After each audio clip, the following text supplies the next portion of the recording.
নমস্কার। এবারে এই মাসে আমরা জুলাই মাস আমরা শ্রীকৃষ্ণের অন্তিম বাণী বা উদ্ধব গীতা নিয়ে আলোচনা করব। এইটি যা আপনারা জানেন যে কলকাতার একটি সংগঠন আছে সারদা সংঘ নিউ টাউন, ওদেরই ইচ্ছাতে এটা হচ্ছে। আর সদানন্দ ইউটিউব এটি সকলের কাছে পৌঁছে দেন। তো এই হচ্ছে আমাদের ব্যবস্থা। এখন আমরা ভগবান বিষ্ণুকে স্মরণ করে পাঠ শুরু করব। শান্তাকারম ভুজগশয়নম পদ্মনাভম সুরেশম বিশ্বাধারম গগন সদৃশম মেঘবর্ণম শুভাঙ্গম লক্ষ্মীকান্तं কমলনয়নম যোগীভিঃ ধ্যানগম্যম বন্দে বিষ্ণুম ভবভয়হরম সর্বলোকৈকনাথম। আমরা গত মাসেই পড়ছিলাম যে ভগবান যে কৃষ্ণ তার বন্ধু ও শিষ্য উদ্ধবকে বলছেন একই বস্তুকে বিভিন্ন জন বিভিন্ন রূপে দেখেন। তো সেরকম কেন হয়? এখন আমরা জানি উদ্ধবের সঙ্গে কথা বলতে বলতে এখন চলে এসেছেন তত্ত্বে। সেই তত্ত্বটা কি?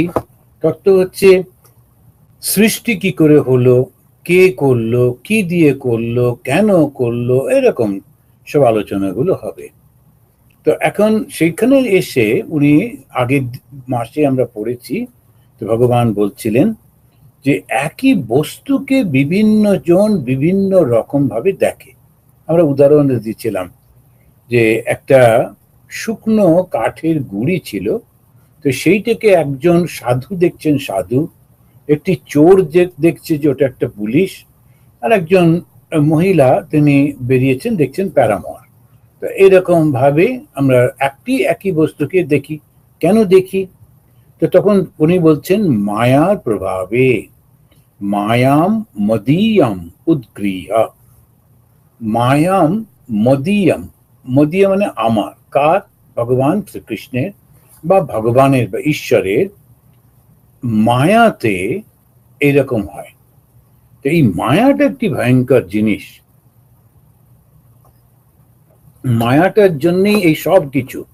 তো মায়াটা কেন এরকম যদি বলা হয়, কেন ভগবান এরকম মায়া দিয়ে আমাদের ভুলিয়ে রেখেছেন, কেনই বা এরকম হচ্ছে, তখন ওটা বলতে বলে না, ওনার ইচ্ছা, তুমি তো সেটা বারণ করতে পারো না। না, তুমি ভগবান কি করবেন না করবেন তুমি কি করে ঠিক করবে? তো সেটা তো তুমি বলতে পারো না। তো সেটাতেই উনি বলছেন যে মায়াম মদীয়ম উদ্গৃহ্য, একই ঈশ্বর নিজ ইচ্ছাতে বিভিন্ন রূপ ধারণ করেছেন। আর তো কোনো কিছু নেই না। এই যে জগতে আমরা যা কিছু দেখি, গাছপালা, পশু পাখি, কীট পতঙ্গ, মানুষ, নানান জীব, সমস্ত কিছু কে সৃষ্টি করেছেন? ঈশ্বর। কি দিয়ে সৃষ্টি করেছেন? নিজেই সৃষ্টি হয়েছে।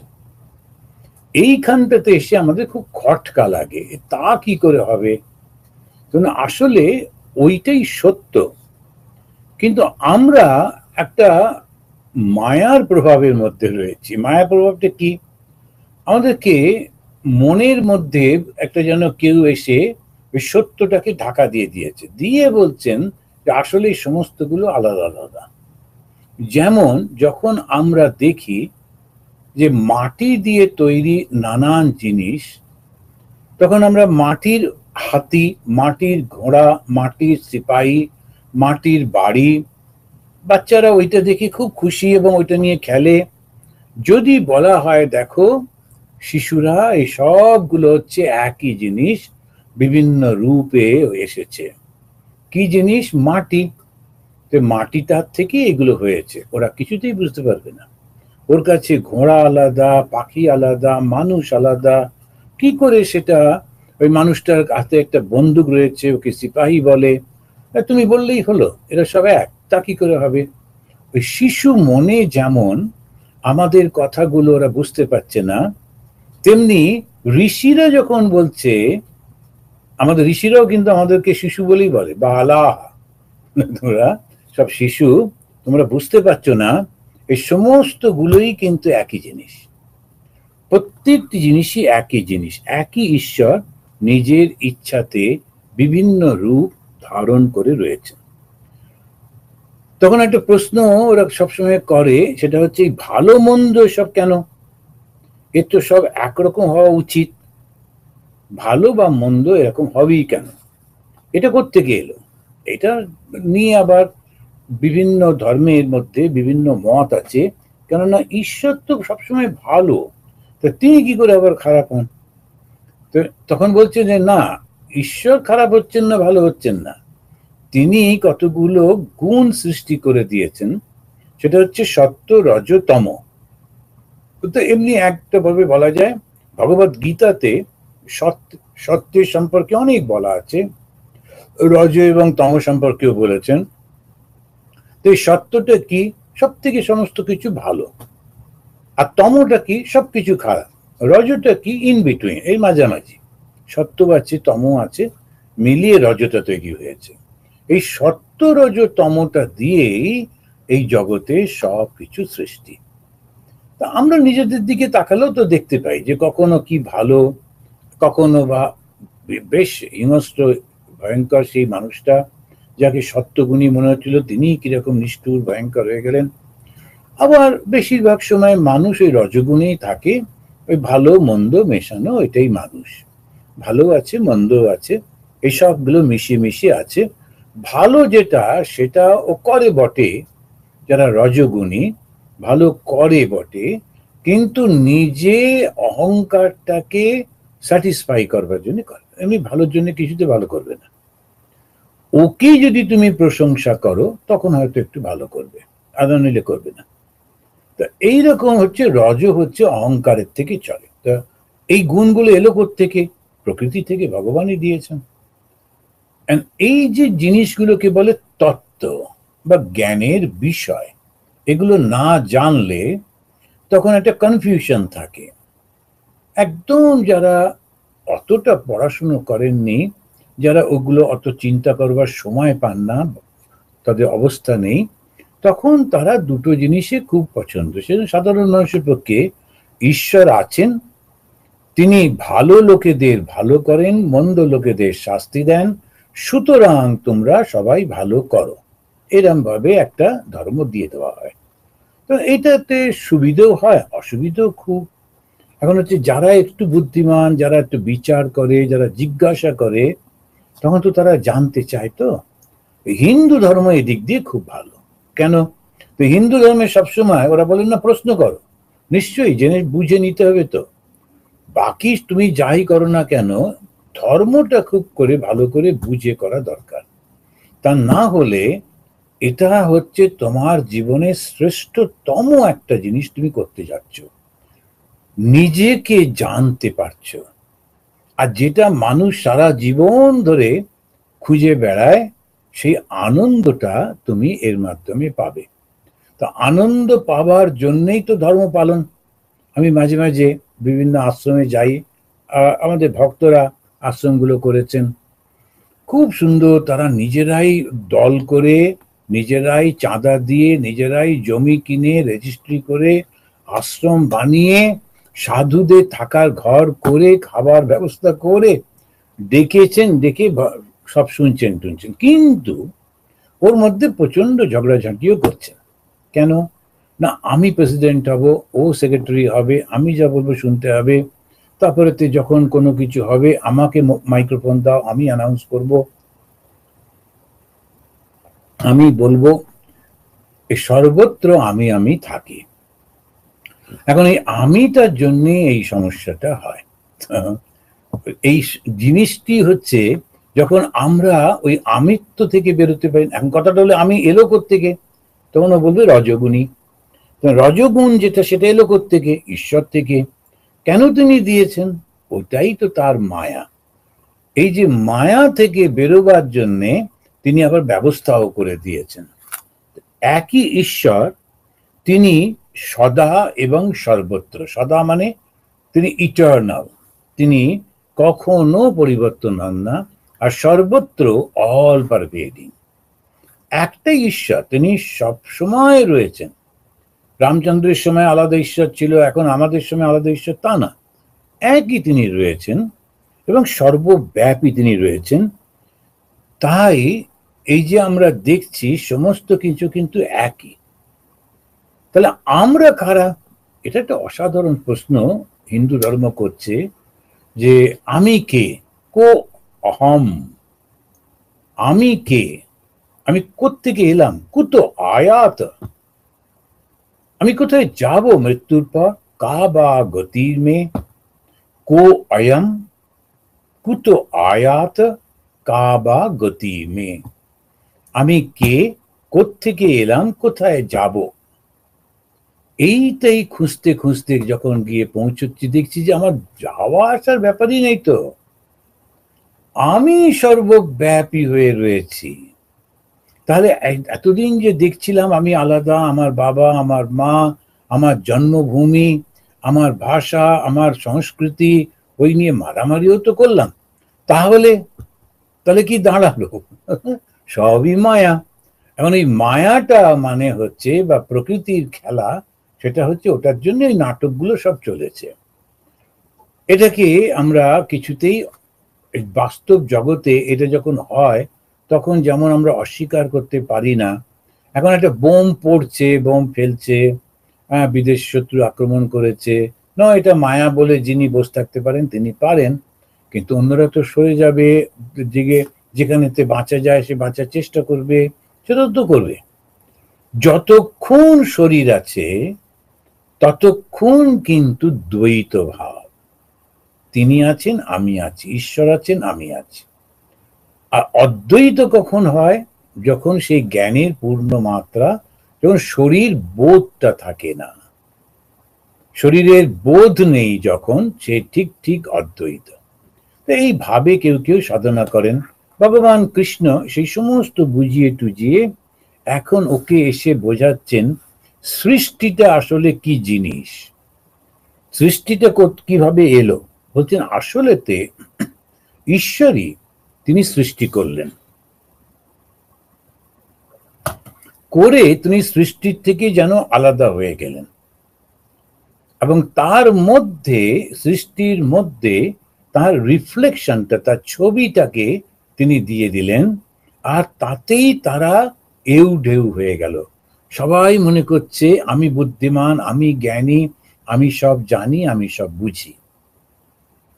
এখন কিরকম মায়া কিরকম হয় না, ঋষিরা তারা যাগযজ্ঞ করে নানান চেষ্টা করে সত্যটাকে জানলেন, জানার পর সেই সত্যটা বললেন। যেমন শ্রীরামকৃষ্ণ কঠিন তপস্যা করলেন গঙ্গার তীরে দক্ষিণেশ্বরে, তারপরেতে সেখানেতে তিনি এবারে সত্য কথাগুলো বললেন, কি সুন্দরভাবে বললেন, অতি সাধারণভাবে বললেন।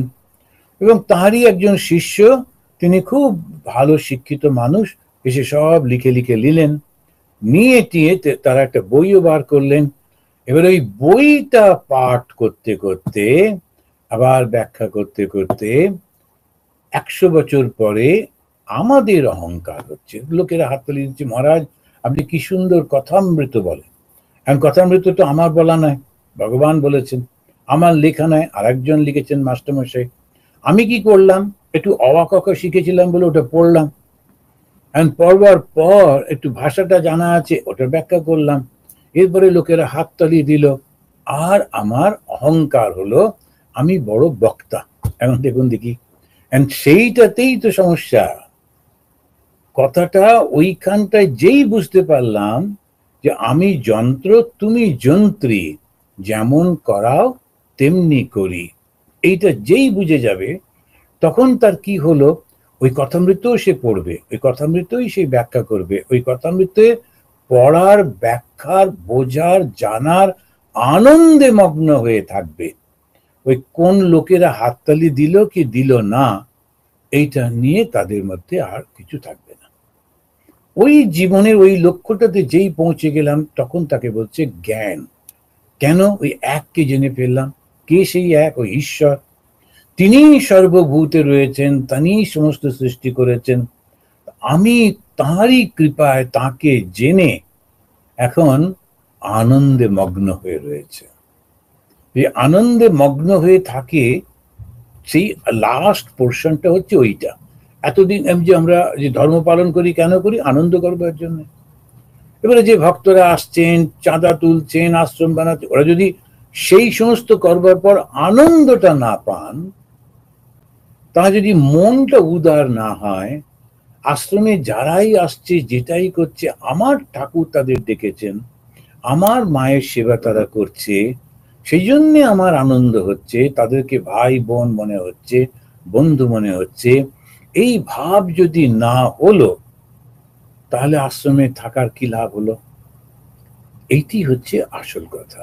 যারা সাধু হতে আসেন তাদেরও যেমন, যারা ভক্ত হয়ে আশ্রমে এসে প্রচুর সেবা দেন তাদেরও তেমন।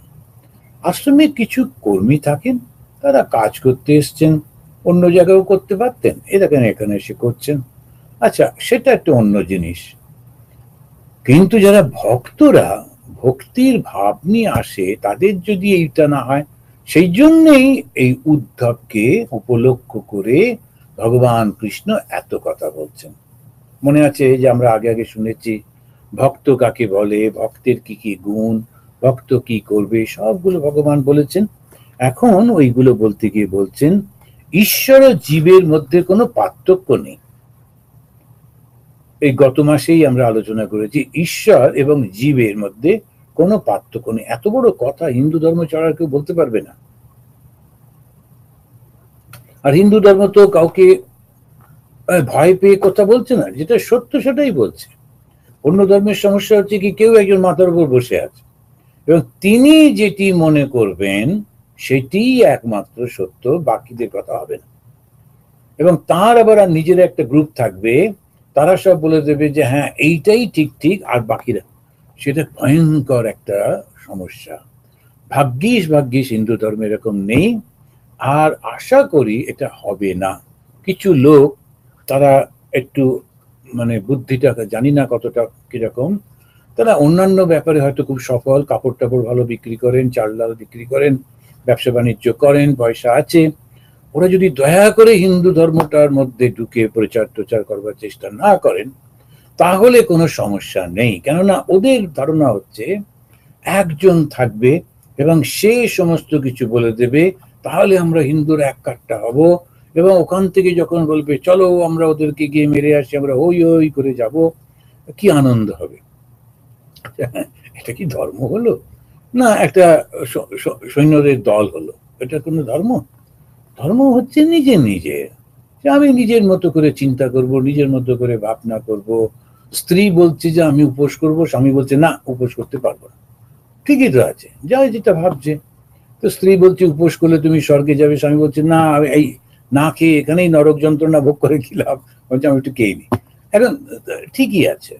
এইটাই যে এই বড়াপ্পন বলে না হিন্দিতে, এই যে বড়াপ্পন, এই যে উদারতা, তুমি যদি মনে করো তুমি যেটা ইচ্ছা করতে পারো, শুধু অন্যকে কষ্ট দিও না, আর ল অফ দ্য ল্যান্ডটাকে মানতে হবে, বাস, এইটাই তো ঠিকই আছে। এখন এই যে জিনিসটি মেনে যদি আমরা চলতে পারি তাহলেই হয়। ভগবান তিনি এই কথাগুলো বলতে বলতে এসে আমাদেরকে যখন শেখাচ্ছেন, উনি বলছেন যেন জীব এবং ঈশ্বরের মধ্যে পার্থক্য নেই। ঈশ্বর সেও কিন্তু সম্পূর্ণ না, ওরও একটা নির্দিষ্ট সমস্যা আছে, জীবের থেকে অনেক অনেক শক্তিশালী, কিন্তু ও ঈশ্বর একটা শক্তি দিয়ে ঢাকা থাকে, সেই শক্তিটার নাম হচ্ছে মায়া। সেজন্য বলা হলো চৈতন্য, যিনি চৈতন্য স্বরূপ সর্বব্যাপী, তিনি যখন মায়ার দ্বারা নিজেকে ঢাকা দেন, তার সেই রূপটাকে বলা হয় ঈশ্বর। আবার সেই চৈতন্যই তিনি যখন অহংকারের চাদরটাকে দিয়ে গায়ে জড়ান, তাকে বলা হয় জীব। দেখুন চৈতন্য দুটোই, একটাকে বলা যেতে পারে একটা বড় চৈতন্য, আর একটা হচ্ছে ছোট্ট চৈতন্য। এখন ছোট্ট চৈতন্যটা, তার গায়ে যে চাদরটা রয়েছে তার নাম হচ্ছে অহংকার, আর ঈশ্বরের গায়ের উপরে যে চাদরটা রয়েছে সেটা হচ্ছে মায়া। কিন্তু তিনি হচ্ছেন মায়াধীশ, মায়ার ঈশ্বর হচ্ছেন মায়ার অধিপতি, মায়া তাকে বাঁধতে পারে না, এইখানটাতেই পার্থক্য। মায়ার তিনি অধিপতি, মায়ার মাধ্যমে তিনি নানান কর্ম করেন, তিনি মায়ার তার আন্ডারে রয়েছে। জীবের একটু গোলমাল হয়ে গেছে, সে কিন্তু ওই অহংকারের দ্বারাই পরিচালিত হয়, অহংকারকে সে জয় করতে পারছে না। ওই জয় করবার চেষ্টা করাকেই বলে সাধনা, অহংকারটাকে জয় করবার চেষ্টাকে বলে সাধনা। এই সাধনাটা যখন আমরা সফল হচ্ছি তখন কি হয়, আমি অহংকারটাকে সরিয়ে দিলাম, যেই সরিয়ে দিলাম তখন দেখলাম আমি আর সেই চৈতন্য তো একই। আমি নিজেকে আলাদা আলাদা মনে করছিলাম বটে, তা তো নয়, আমি তো সেই চৈতন্য। ভগবান শ্রীরামকৃষ্ণদেব নানান গল্পের মধ্যে দিয়ে কথাগুলো বলেছেন। এক রাজার ছেলে, সে হারিয়ে গিয়েছিল, তারপরে অনেক দিন পরে মন্ত্রী হঠাৎ করে তাকে একটা পথের মাঝে বাজারের মধ্যে তাকে দেখতে পেয়ে চিনতে পারলেন, তার একটা গায়ে কোনো একটা চিহ্ন ছিল, সেটা দেখে তো রাজার ছেলে। কত খোঁজাখুঁজি হয়েছে, পায়নি, তাড়াতাড়ি করে মন্ত্রী ওকে নিয়ে রাজবাড়িতে এলেন, তাকে স্নান টান করিয়ে পরিষ্কার করে রাজার কাছে নিয়ে যাওয়া হলো, এবং সবাই বলল তাই তো, এই যে ওর গায়ের উপরে চিহ্নটা রয়েছে এটাই তো সেই ছোট্ট বাচ্চাটা ছিল যে হারিয়ে গেছিল, এই সেই রাজার ছেলে। কিছুদিন আগে বা বলা যায় কয়েক মুহূর্ত আগে যে একটা কেউ না ছিল, সে এইবারেতে সেই জায়গাকার রাজার পুত্র হয়ে গেল, রাজপুত্র। আর সঙ্গে সঙ্গে তখন আর তাকে কিছু করতে হচ্ছে না। এখন ওই যে ভুল ধারণা ছিল যে আমি গরিব, আমার কেউ নেই, আমি অজ্ঞানী, এরকম যেই চলে গেল সঙ্গে সঙ্গে হয়ে গেল। জীবেরও তাই, জীবের মন থেকে যেই অহংকারটা চলে যায়, আমি আমি আমি যেটা করছি সেটা সরে যায়, তখন দেখে সেই তো চৈতন্য স্বরূপ। ও যে দুঃখ পাচ্ছিল, ওই যে কষ্ট পাচ্ছিল, ওই যে আমি আমি করছিল, সব চলে গেল। তখন ওইখান থেকেই শুরু হচ্ছে যে মায়ার দ্বারা ঢাকা থাকে বলে ওই রকম ভাবে পৃথক হয়ে যায়। 22 অধ্যায়ে 13 নম্বর শ্লোক থেকে ভগবান উদ্ধবকে সৃষ্টির অন্যান্য বিষয়গুলো বলছেন, যেমন সত্যম জ্ঞানম, রজ কর্ম, তম অজ্ঞানম উচ্যতে। সত্য, রজ, তম, এই তিনটেকে আমাদের পরিভাষায় বলে গুণ।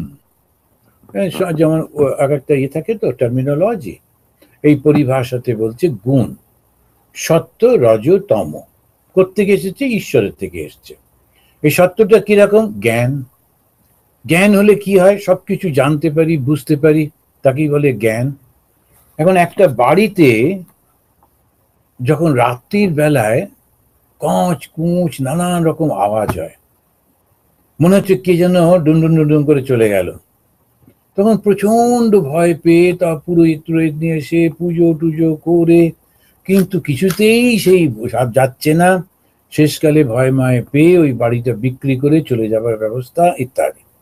সেই সময় একজন এসে বলল যে আচ্ছা কি হয়েছে কি না, এই রাত্রিবেলা না এরকম হয়, দিনের বেলা হয়? না, দিনের বেলা হয় না। দিনের বেলাতে সূর্যের তাপে এই যে বাড়িটা তৈরি হয়েছে লোহা লক্কর দিয়ে, সেই জন্যে ওটা এক্সপ্যান্ড করে যায়, ওটা বেড়ে যায়। এবারে রাত্রির বেলায় যেই সূর্য চলে গেল, তখন ঠান্ডা এলো, ঠান্ডা হাওয়া, তখন ওইগুলো আবার কন্ট্রাকশন হয়, এটা সংকুচিত হতে থাকে, এবার তো শব্দ তো হবেই।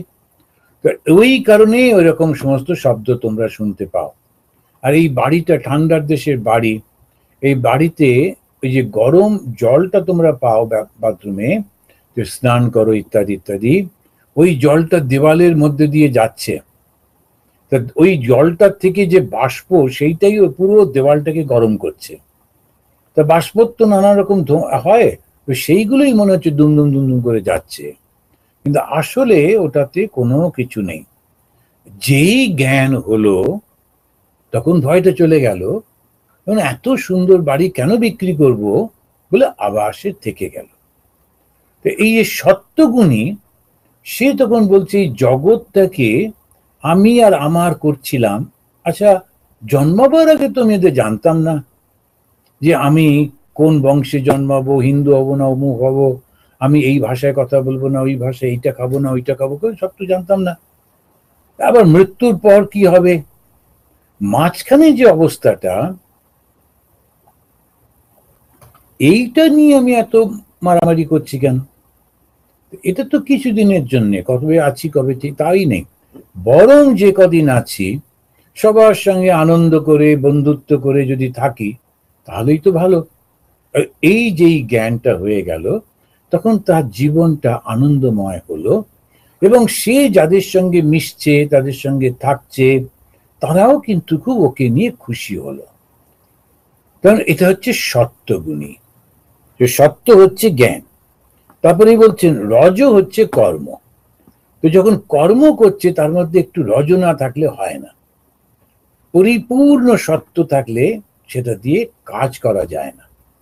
ওই জন্য স্বামী বিবেকানন্দের মধ্যে একটুখানি রজ রেখে দিলেন ঠাকুর, বলে না হলে কাজ করতে পারবে না। ওই রজটা দিয়ে উনি কাজটা করালেন। ভগবান তিনি নিজে তো কিছু করবেন না, তো তার কারো একটা মাধ্যম চাই। তাই প্রত্যেকটা যুগে আমরা দেখি, শ্রীরামচন্দ্রের সময় হনুমানজি এলেন, ভগবান কৃষ্ণের সময় অর্জুন এলেন, শ্রীরামকৃষ্ণের সময় বিবেকানন্দ এলেন। তো ওরা ওই একই, কিন্তু ওই কাজটা করার জন্য একজনকে রেখে দেন। কেন? সত্যগুণ ঠিক ওইভাবে কাজ করতে পারে না, একটু রজ দরকার। রজগুণটা ওইভাবে একটুখানি করলেন। তো বিবেকানন্দের রজ কি? জাস্ট ওই কাজটা করতে হবে। কি কাজ? লোককে মারবো টারবো অহংকার ওরকম না, এই সত্যের রজ। তখন তার মনে হচ্ছে মানুষ কত কষ্টের মধ্যে রয়েছে, তাকে যদি তার জীবনের সত্যটা বুঝিয়ে দেওয়া যায় তাহলে সে উঠে দাঁড়াতে পারবে। ভারতবর্ষ সরি ভারতবর্ষ বহু বহু বছর ধরে পরাধীন থেকে নিজের স্বকীয়তা হারিয়ে ফেলেছিল। আমি কে এই সমস্ত ভাবছিল না, সবসময় ভাবতো আমার দ্বারা আর হবে না, এই রাজাদের আন্ডারেই থাকতে হবে, যে যা বলবে সেটা শুনতে হবে। স্বামীজি এসে তাকে উঠে দাঁড়াতে বললেন, উঠে দাঁড়াও, তোমার আত্মবিশ্বাসী হও, তুমি নিজের সমস্ত কিছু করতে পারবে। কে বলেছে তুমি পারবে না? জগতে অন্যান্যরা যদি পারে তাহলে তুমিও পারবে, you can also do it. এই যে আত্মবিশ্বাসটা ভারতবর্ষকে ফিরিয়ে দিলেন, এই সঙ্গে সঙ্গে লেভিয়াথান বলে একটা শব্দ ব্যবহার করেছেন, একটা পৌরাণিক জন্তু, যে বিশাল শক্তিশালী, ও ঘুমিয়েছিল, এবারেও যেন জেগে উঠল।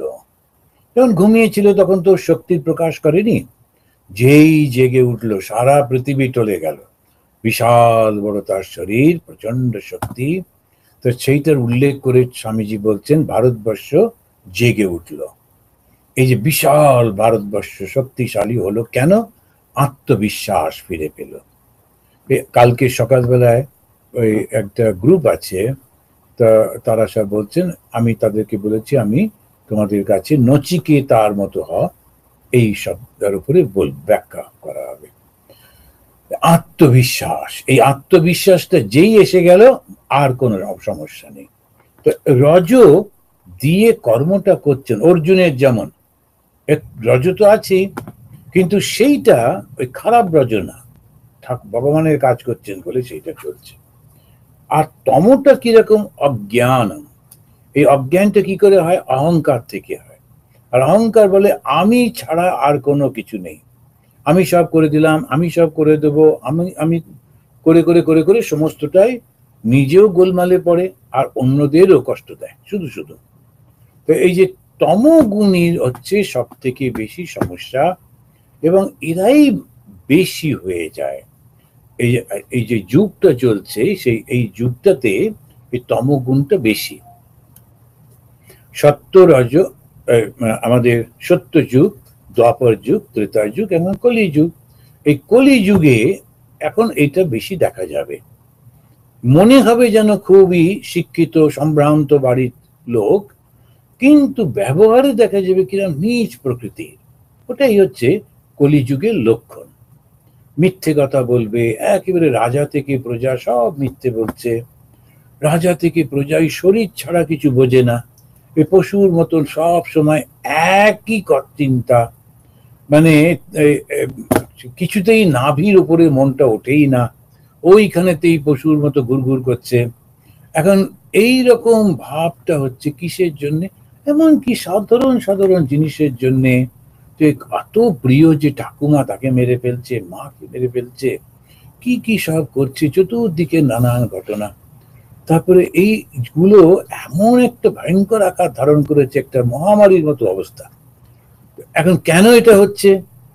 তার কারণ এই যুগে এইটাই ধর্ম, এইটাকেই মানুষ করে, মহাপাপী একেবারে।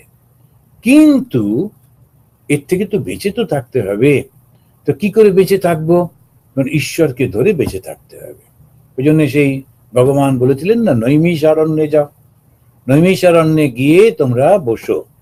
তো যারা ঋষি, যারা ধর্ম কথা আলোচনা করছেন, ধর্ম চিন্তা করছেন, ধর্ম পালন করছেন, তারা যেখানে ভগবান বিষ্ণু নিরন্তর তাকিয়ে রয়েছেন সেইখানে যাও। এটা কি একটা অরণ্য?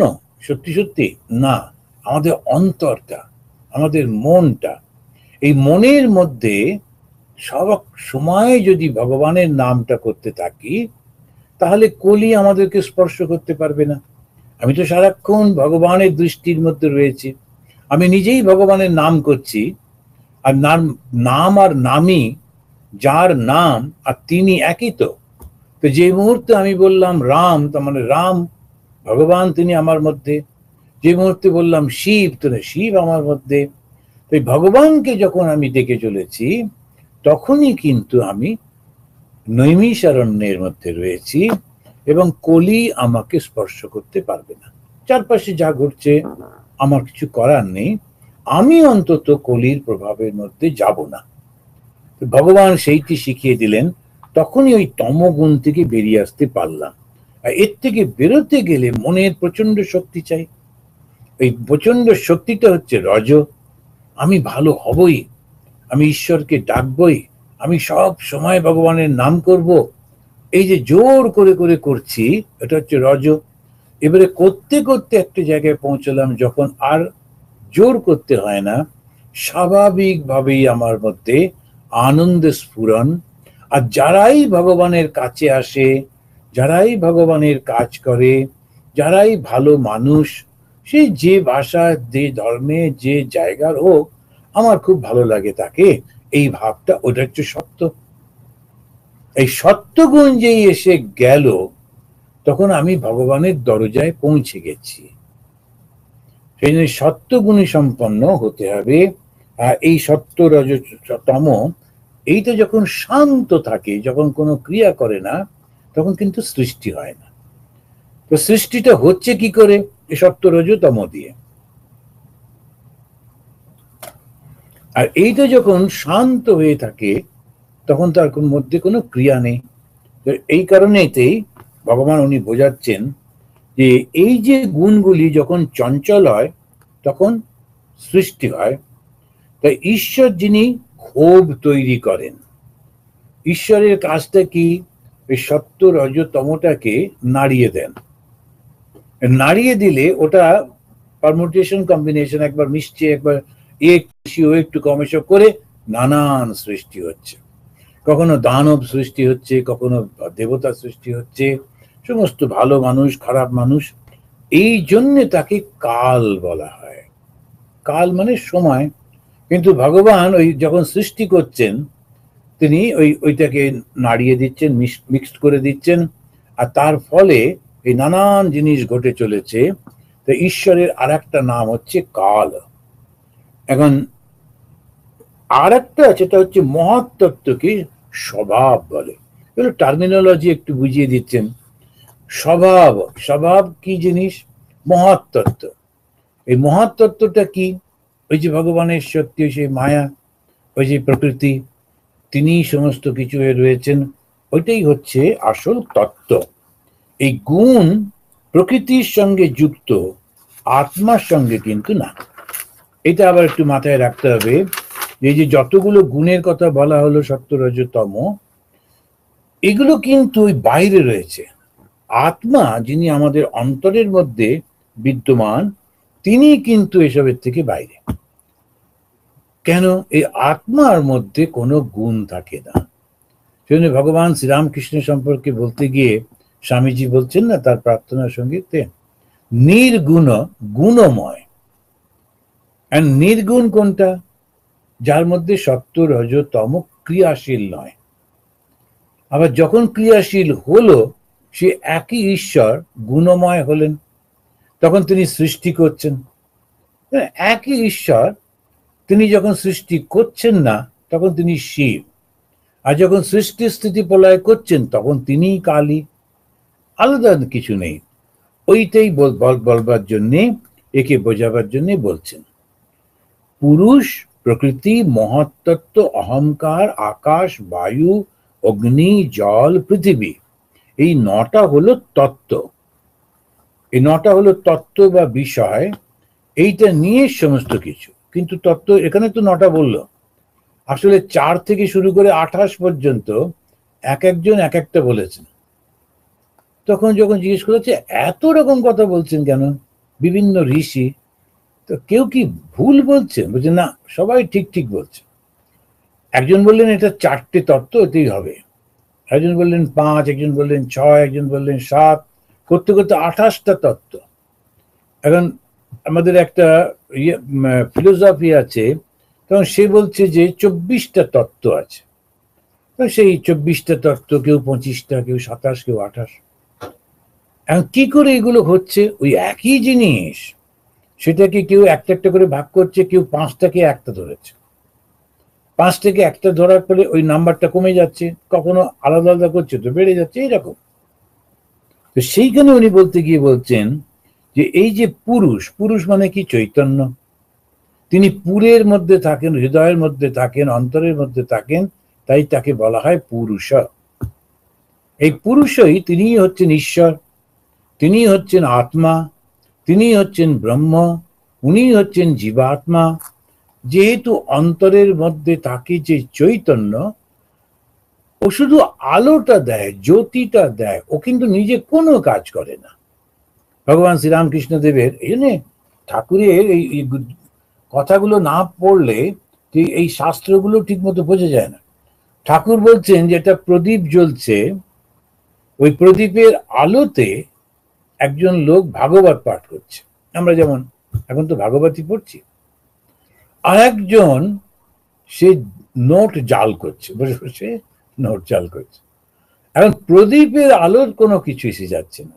এই ভালো কাজ করছে, খারাপ কাজ করছে, ওর কোনো সমস্যা নেই, ও দুজনকেই আলো দিয়ে যাচ্ছে। পুরুষ যিনি, আত্মা যিনি, তিনি কোনো কিছুতেই কিন্তু বিক্ষুব্ধ হচ্ছেন না, একরকম ভাবে আছেন সবার কাছে।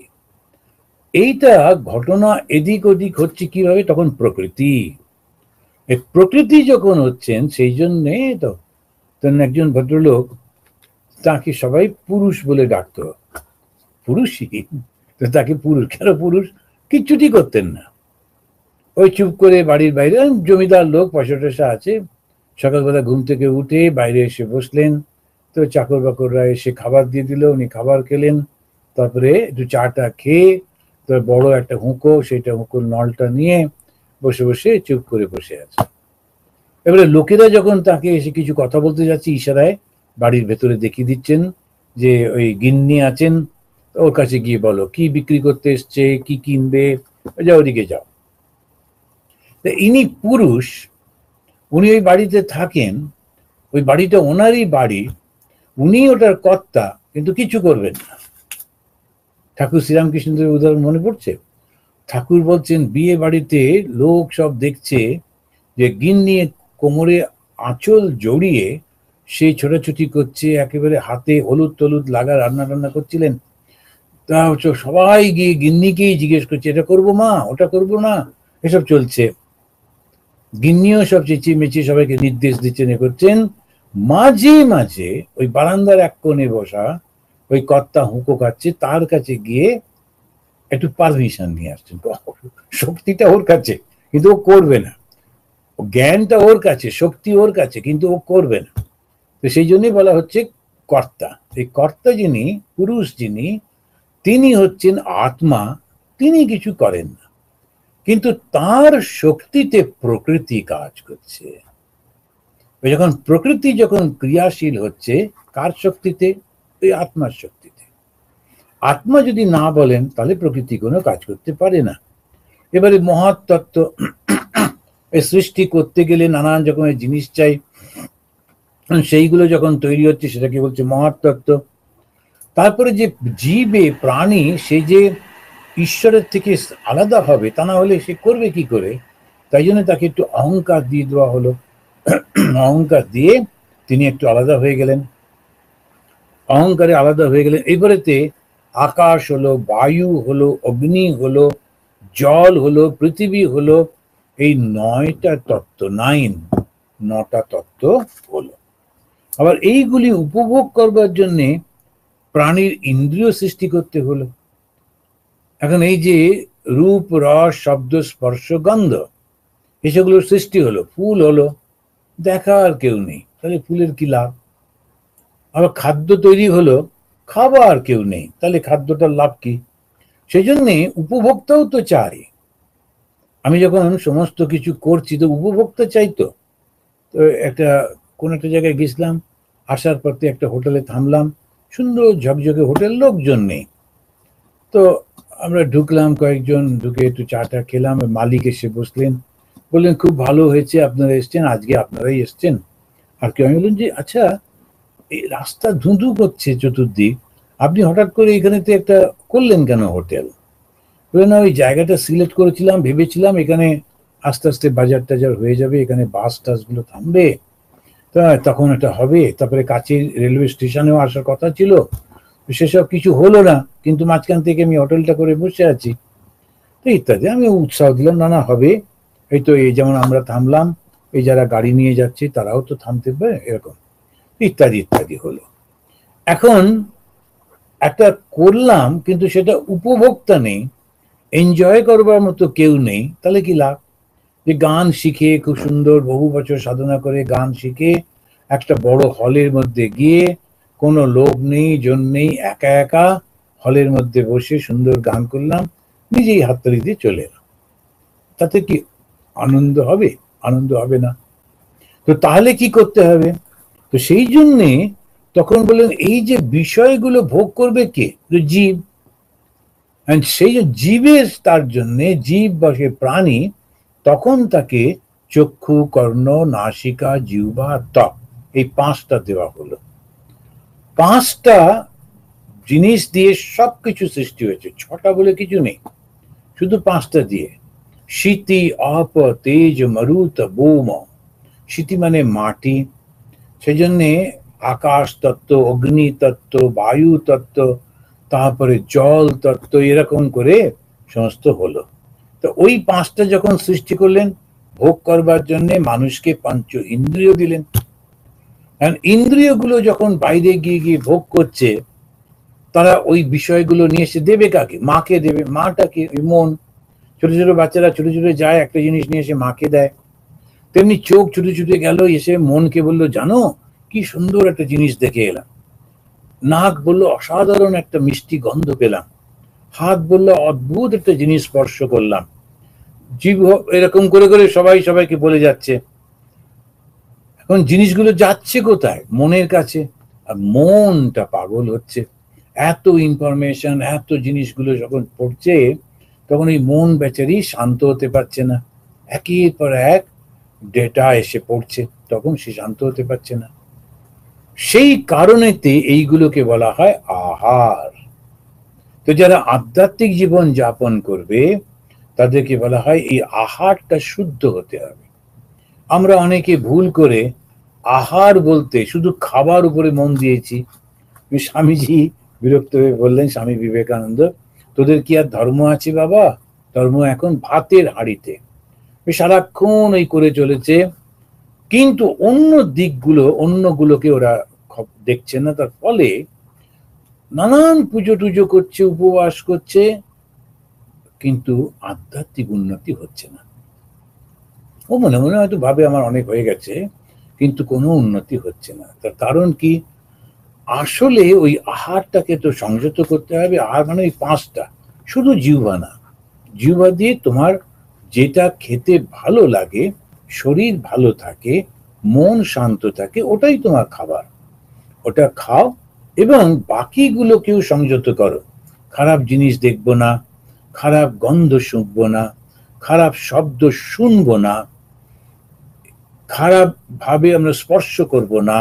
এই যে সমস্ত গুলো চিন্তা যখন আমরা করছি, যখন সংযত হচ্ছে, তখন তাকে বলছে আহার শুদ্ধি। তো এইগুলো ভগবান কেন বলছেন উদ্ধবকে, উদ্ধবের মাধ্যমে আমাদের? তাহলে আমরা এইগুলো ব্যাপারে সচেতন হব। চক্ষু, কর্ণ, নাসিকা, জিহ্বা, ত্বক, শরীর থেকে গিয়ে চক্ষু হচ্ছে রূপ, কর্ণ হচ্ছে শব্দ, নাসিকা গন্ধ, জিহ্বা রস এবং ত্বক সে স্পর্শ উপভোগ করে। এই 22 অধ্যায়ের 16 নম্বর শ্লোকেতে বলছেন। 17তে বলছেন এই যে সৃষ্টি, এই যে স্থিতি ও ধ্বংস, এগুলি কে করে? তার উত্তরে তিনি নিজেই বলছেন, স্বর্গাদৌ প্রকৃতি ইয়স্য কার্য কারণ রূপিণী। তো রূপিণী বলা হচ্ছে এই স্বর্গাদৌ। স্বর্গ মানে হচ্ছে এর দন্তস্বয় বফলা না, শুধু দন্তস্ব, দন্তস্ব গয়রে। এই যে স্বর্গ মানে হচ্ছে সৃষ্টি, সৃষ্টি স্থিতি প্রলয়, এই তিনটেকে নিয়ে বলা হয় স্বর্গ। স্বর্গ মানে জগৎ। কিন্তু যখন দন্তস্বয় বফলা গয়রে পড়লো, সেটা হচ্ছে হেভেন, স্বর্গ। স্বর্গ, স্বর্গ। এই যে এখানে হচ্ছে স্বর্গ, শুধু দন্তস্ব। এটাকে কি বলছে? স্বর্গ আদৌ প্রকৃতি অস্য কার্য কারণ রূপিণী। সৃষ্টির কারণ ও প্রকৃতি, সৃষ্টির কার্য ও প্রকৃতি। কারণটা কি? প্রকৃতি। করে কে? প্রকৃতি। কার্য কারণ দুটোই হচ্ছে প্রকৃতি। এখন কারণটা কি? ইচ্ছা। ইচ্ছা কার মধ্যে হলো? ওই প্রকৃতির মধ্যে হলো। এবার যে করবে তার শক্তিটা কার মধ্যে আছে? ওই প্রকৃতির মধ্যে রয়েছে। তাহলে প্রকৃতিটা আসলে কে? ঈশ্বরের শক্তিকেই বলা হয় প্রকৃতি। ঈশ্বরের যিনি শক্তি, তাকেই বলা হয় প্রকৃতি। শ্রীরামকৃষ্ণের প্রকৃতি মা শারদা মণি দেবী, এটা হচ্ছে ঈশ্বরের শক্তি। শিবের শক্তি বলা হয় কালী। এরকম করে করে যে ভগবানের যে শক্তি বলা হচ্ছে, এই শক্তিটা কে? ভগবানের মধ্যে জ্ঞান আছে, শক্তিও আছে, তিনি যখন কাজটা করেন তখন সেটা আলাদা হয়ে করেন বলে তাকে ওই শক্তি বলা হচ্ছে। এবং শক্তিকে আমরা নারী রূপে কল্পনা করছি, না করলেও হয়, কিন্তু নারী রূপে কল্পনা করছি কেন? ওই যে সৃষ্টি করছেন, ওই যে পালন করছেন, ওই জন্যে প্রকৃতিকে মা বলা হচ্ছে, দেবী বলা হচ্ছে, রূপিণী বলে সম্বোধন করা হলো। কার্য কারণ রূপিণী। তো এই প্রকৃতি আসলে হচ্ছে ঈশ্বরের শক্তি। আর কখনো কখনো একে মায়া বলা হয়, বেদান্ত একেই মায়া বলছেন। তবে একটু পার্থক্য আছে মায়া আর প্রকৃতির মধ্যে। সত্য, রজ, তম এই তিন গুণের সহায়তায় প্রকৃতি সমস্ত কাজ করে চলেছেন। প্রকৃতি কাজ করছেন, কি কি কাজ করছেন? সৃষ্টি, স্থিতি, প্রলয় করছেন। তো কিভাবে করছেন? সত্য, রজ, তম তিন রকমের গুণ ব্যবহার করে। তার মধ্যে কি হচ্ছে? কোনোটা ভালো, কোনোটা মন্দ, কোনোটা মিশ্রণ দিয়ে একটা ভ্যারাইটি তৈরি হচ্ছে। এক রকমের জিনিস তৈরি করলে সেটা তো বোরিং হয়ে যাবে, সেই জন্য বিভিন্নতা সৃষ্টি করছেন। তো বিশ্বের উপাদান কারণ হচ্ছে প্রকৃতি। কেন করেন? এইবারে হচ্ছে ওরা বলছেন পুরুষের ইচ্ছাতে করেন। তা প্রকৃতি যিনি, তিনি ঈশ্বরের শক্তি, তা তিনি হচ্ছেন উপাদান কারণ, তার থেকেই সৃষ্টি হচ্ছে। এবং এইবারে বলা হলো তিনি কেন করেন? বললেন পুরুষের জন্য করেন। এই পুরুষটা কে? এই পুরুষ হচ্ছেন পুরুষ অব্যক্ত ইক্ষতে। পুরুষটা হচ্ছেন যাকে অব্যক্ত বলা হয়, যাকে ব্যক্ত করা যায় না। যদি তুমি জিজ্ঞেস করো এই পুরুষকে, তার উত্তর এক কথায় দেওয়া যাবে না, ঠারে ঠোরে বুঝতে হবে। যে সেই কমলাকান্ত নাকি বলেছিলেন, বোঝনারে মন ঠারে ঠোরে। ঠারে ঠোরে মানে তোমাকে এদিক দিয়ে একটু ওদিক দিয়ে একটু নানা রকম ভাবে বোঝানো হচ্ছে, সেইভাবে বুঝে নিতে হবে। তিনি অব্যক্ত, তাকে ব্যক্ত করা যায় না। কেন? ব্যক্ত করতে গেলে আমরা কি করি? ভাষা দিয়ে করি, ছবি এঁকে করি, সময়কে ক্যালকুলেশন করে করি, অমুক সময় এটা হয়েছিল। তো টাইম, স্পেস অ্যান্ড কজেশন, এই তিনটেই যাকে ছুঁতে পারে না, যার কাজ করতে পারে না, তিনি হচ্ছেন সেই সর্বব্যাপী চৈতন্য। তাকেই বলা হচ্ছে পুরুষ। তিনি সকলের হৃদয়ের মধ্যে থাকেন বলে তিনি পুরুষ। সেই সর্বব্যাপী চৈতন্য সকলের মধ্যে বিরাজমান, তাকেই বলা হচ্ছে পুরুষ রূপে তিনি অভিব্যক্ত। আর একে বলা হয় সাক্ষী। উনি কিন্তু চুপ করে থাকেন, কোনো কিচ্ছু করেন না, সমস্তটা দেখতে থাকেন।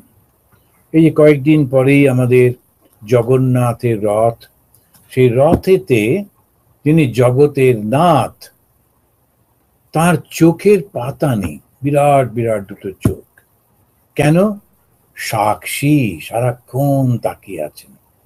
এক পলক পড়লেই যদি জীব কিছু অন্যায় করে, ভুল করে, দুষ্টুমি করে, ভগবান সারাক্ষণ তাকিয়ে আছে। সেই জন্য অসাধারণ এই কল্পনাটাকে কিরকম মূর্তির আকারে দিয়েছেন, দিয়ে বলছেন ইনি হচ্ছেন জগতের নাথ, জগতের শ্রেষ্ঠ, জগতের মধ্যে তিনি রাজার স্বরূপ। তিনি না থাকলে আর কিছু থাকে না, যে জগতের নাথ জগন্নাথ। তার হাত নেই কেন? কাজ করতে হয় না, কাজ করতে গেলেই তো হাত লাগে। এখন তিনি ইচ্ছা মাত্র কর্ম করেন, সেজন্য হাত লাগে না। তার পাও নেই, কেন? তিনি সর্বত্র বিরাজমান। এমন একটা জায়গা নেই যে তিনি নেই। সেই কারণেতে বলা হচ্ছে সর্বত্র বিরাজমান যিনি, তিনি সর্বব্যাপী, সর্বশক্তি, তার ইচ্ছাতে সবকিছু হচ্ছে। তিনি সাক্ষী। সাক্ষী মানে তিনি শুধু দেখে চলেছেন, উইটনেস করছেন, আর কিচ্ছু করেন না। ঋষিরা প্রকৃতির এই সৃষ্টিকে বিভিন্ন সংজ্ঞা দিয়ে বর্ণনা করেছেন, সংখ্যাও দিয়েছেন, অনেক রকমের সংখ্যা দিয়ে দিয়ে বর্ণনা করেছেন। একে তত্ত্ব বলা হচ্ছে। সৃষ্টির কারণটা কি? মহত্তত্ত্ব, অহংকার আর পঞ্চতন্মাত্র। মহত্তত্ত্ব মানে ওই প্রকৃতি, তার সঙ্গে এলো অহংকার, তাকে বলো পঞ্চতন্মাত্র। কি কি না? ওই আমাদের সিটি অফ তেজ মরুদ বোম, আর এরকম করে পাঁচটা দিয়ে হচ্ছে। সৃষ্টির কার্যটা কি? পঞ্চ মহাভূত, 10 ইন্দ্রিয় এবং মন। পঞ্চ মহাভূত, এটা দিয়ে সমস্ত হচ্ছে। তত্ত্বের সংখ্যা নানা মুনি নানান ভাবে ব্যাখ্যা করেছে। কেউ বলছেন 4, কেউ বলছেন 5, কেউ বলছেন 7, কেউ বলছেন 8, 11, 16, এই একদম 17 থেকে শুরু করে 28 পর্যন্ত। কেউ বলছেন 25, কেউ বলছেন 26, কেউ বলছেন 28। তো এই এতগুলো তত্ত্ব তিনি দিয়েছেন কেন? এখানেতে আমি আর এগুলো পড়লাম না।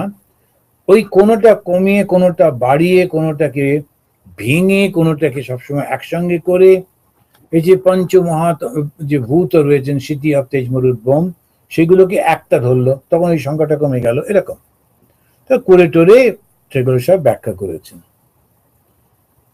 সমস্ত শোনার পর এই বুদ্ধিমান যিনি উদ্ধব, তিনি ভগবান শ্রীকৃষ্ণকে খুব সুন্দর করে এটি প্রশ্ন করছেন। আবার প্রশ্নটা কি?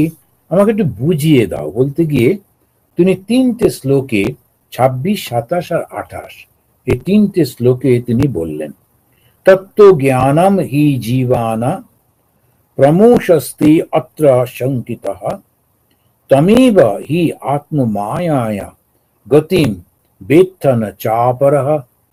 28 নম্বর শ্লোকে তিনি বলছেন, এই সংসার হচ্ছে তোমার অনুগ্রহে এই সংসারে জীবের যে জ্ঞান লাভ, সে তোমার অনুগ্রহে। তুমি না চাইলে তো আর জীব জ্ঞান লাভ করতে পারবে না। তো সুতরাং তোমার মায়ার দ্বারাই আবার জ্ঞানের নাশ হচ্ছে।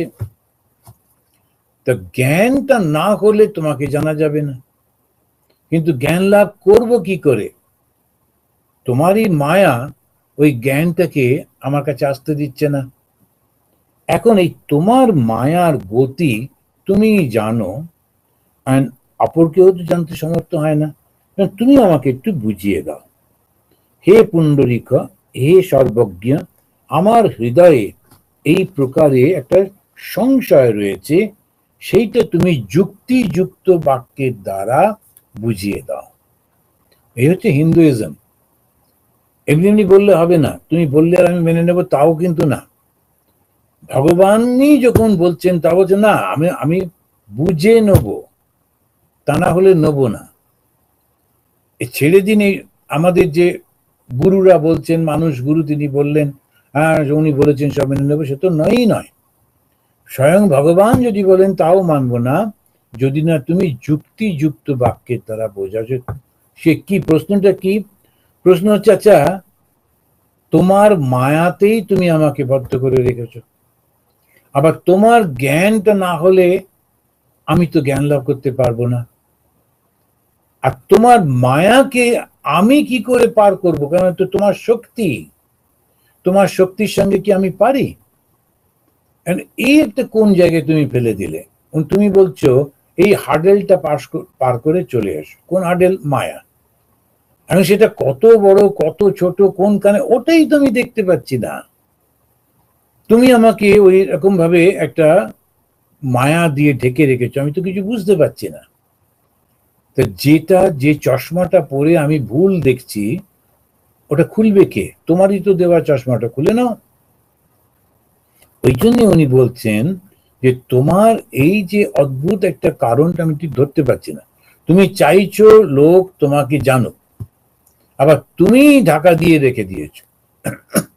তো এইটাতে মানুষ কি করে পারবে? ভগবান শ্রীরামকৃষ্ণ দেব এই ব্যাপারেও একটা সুন্দর উদাহরণ দিয়েছেন। তো আগেকার দিনে যখন ট্রেন চলতো, তখন যে গার্ড, সে একটা লাইট এরম করে দেখাতো। আমরাও দেখেছি ছোটবেলায়, যে লাইটটা 3 দিক বন্ধ, আর ভেতরে একটা ল্যাম্প জ্বলতো, সামনে একটা কাঁচ। ওই কাঁচটা দিয়ে আলোটা দেখা যেত, খানিকটা দেখা যেত, এখনকার মতো অত জোর নয়, একটু দেখা যেত। উনি এরকম ভাবে লাইটটা অন্যের মুখের উপর ধরে দেখতে পেতেন, কিন্তু ওনাকে কেউ দেখতে পেত না। কেন? উনি তো আলোর পেছন দিকে রয়েছেন। কারণ ঠাকুর শ্রীরামকৃষ্ণ দেব ওই আলোটার উদাহরণ দিয়ে বলছেন, তো ওই গার্ড সাহেবকে বলতে হবে, সাহেব আমি তোমাকে একটু দেখতে চাই, এখন বড্ড অন্ধকার, তোমাকে দেখতে পাচ্ছি না, ওই আলোটা তুমি ঘুরিয়ে তোমার উপরে ফেলো, তোমার মায়া এবারে তুমি সরিয়ে নাও, তাহলে আমি তোমাকে দেখতে পাবো। তো এই উত্তরে ভগবান কি বলছেন, এইটা আমরা পরের মাসে আবার পাঠ করব। এখন আমরা 3 বার শান্তি বলে আজকে শেষ করব। ওম শান্তি শান্তি শান্তি। হরি ওম তৎসৎ।